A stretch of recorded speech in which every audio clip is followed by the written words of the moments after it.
Ladies, I have a new appreciation for you here at church, too. You'll film me, and I'll start to walk away, and this thing will drag me back. So bear with me as I fumble with this, okay? But thank you so much. I want to start off first by announcing that I have been hired by Haven and Hensley as their agents going forth, and we'll have them on The Voice next year, okay? I made that announcement now. They don't know it, so don't tell them. But anyway, no. 52 weeks a year, 52 Christmas dilemma, correct? And I played the innkeeper.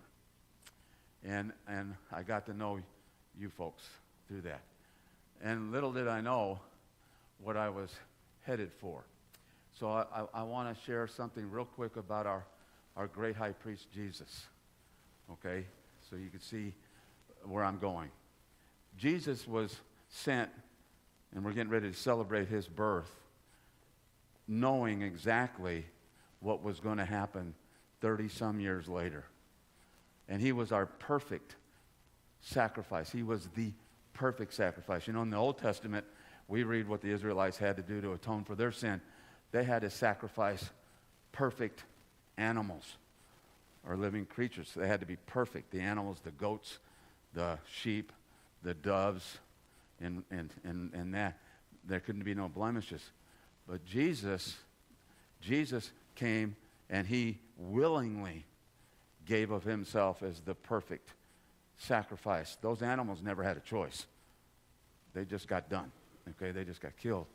And so he walked that earth knowing exactly what he was going to hang on a cross, and he was going to go through that because he was going to be the reason why I get to spend the rest of my eternity with his Father.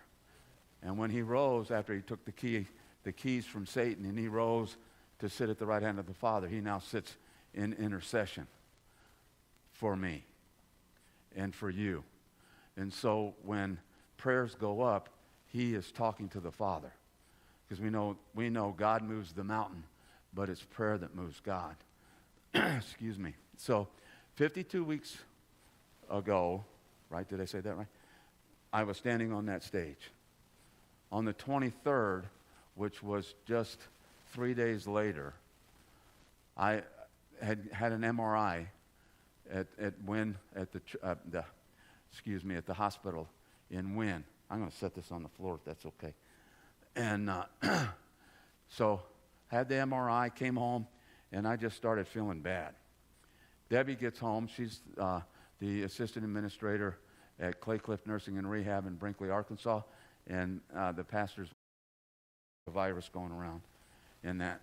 And so, of course, that was Christmas Eve. Went to bed, got up Christmas Eve, was feeling a little worse.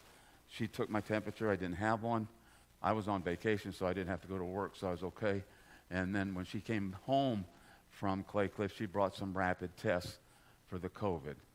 And I took it then, and it was negative. And she took my temperature, and no temperature. And so that Christmas Eve, now on Christmas Day, we always go to her father's to celebrate with our entire family. Her brother and his family comes, and our kids come, and our grandkids and that. And so that has been something we've done for 22 years. Well, it'll be 22 years this Saturday. 21 years last year at my education.